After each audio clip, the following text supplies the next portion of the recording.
Vous savez, il y a des moments où l'on sent qu'un changement de perspective est en train de s'opérer. C'était exactement le cas lors du récent Africa Press Day 2026. L'idée qui en est ressortie, c'est qu'il est grand temps d'arrêter de voir la santé en Afrique comme une simple ligne de dépenses. Non.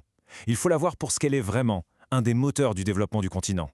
Allez, on décortique ça ensemble. Au fond, la question qui a été sur toutes les lèvres, elle est assez simple. Est-ce que la santé, c'est un poids, un fardeau qui plombe les budgets? Ou est-ce que, au contraire, c'est un levier, un vrai levier stratégique qui peut tout changer, pour l'économie comme pour la société? Eh bien, la réponse des experts, elle est hyper claire et elle donne le ton pour tout ce qu'on va voir aujourd'hui. La santé, ce n'est pas une dépense, c'est un investissement stratégique. Et c'est cette idée-là qu'on va creuser avec des chiffres et des témoignages à l'appui. Mais avant d'aller plus loin, pour vraiment comprendre à quel point cette nouvelle vision est une révolution, il faut qu'on regarde d'où on part. C'est-à-dire la vision un peu dépassée qui a dominé pendant très longtemps. Pendant des années, des décennies même, le refrain était toujours le même. L'argent mis dans la santé, c'est un coût, une charge, un truc qui ralentit l'économie. Franchement, cette perception, on va le voir, elle est complètement à côté de la plaque aujourd'hui. Et cette façon de penser, elle a eu des conséquences bien réelles. Regardez ce chiffre, il est assez fou. Dans certains pays d'Afrique, on dépense moins de 35 $ par personne et par an pour la santé. Moins de 35 $. On parle d'un sous-investissement massif avec des conséquences qui, elles, sont dramatiques. Parce que voilà, le truc que cette vieille vision oubliée complètement, ne rien faire, ça a un coût. Et c'est ça, le vrai coût de l'inaction. Un coût humain, un coût économique, qui est bien plus lourd que n'importe quel investissement qu'on aurait pu faire. Le Covid-19, ça a été le réveil brutal pour tout le monde. L'électrochoc.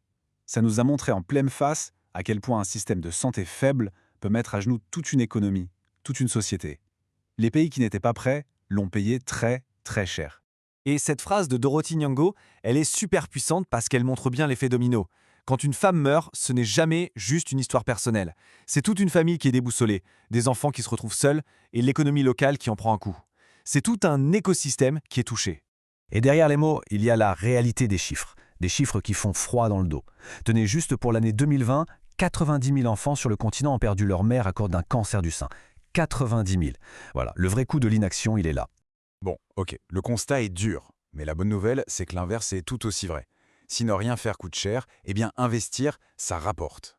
Investir dans la santé, c'est un des meilleurs moteurs de croissance qui soit. En fait, la santé, c'est la richesse. Regardez ça. Une étude de McKinsey a montré un truc de fou. Jusqu'à 50% de l'écart de richesse entre les pays pourrait s'expliquer par la différence de performance de leur système de santé. La moitié. C'est juste gigantesque. Pour que ce soit plus concret, prenons juste un seul type de cancer dans seulement 7 pays africains.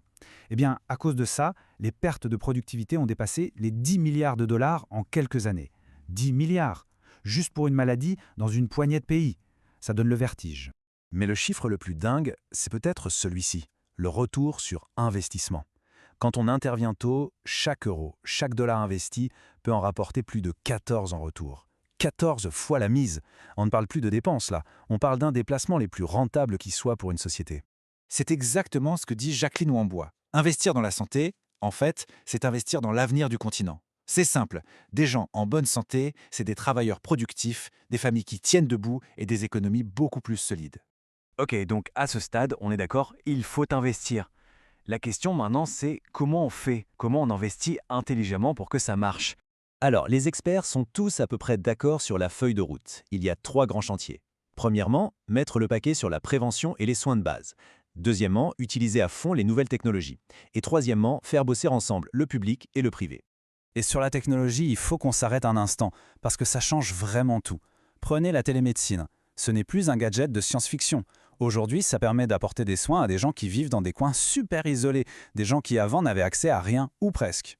Un exemple qui parle de lui-même, c'est au Maroc. Ils ont mis en place un programme avec des unités médicales mobiles et connectées.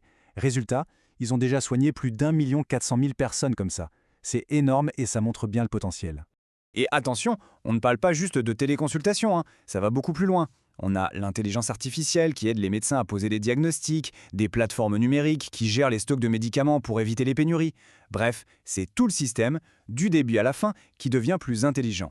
Et tout ça, tous ces efforts, tous ces investissements, ils convergent vers un but ultime.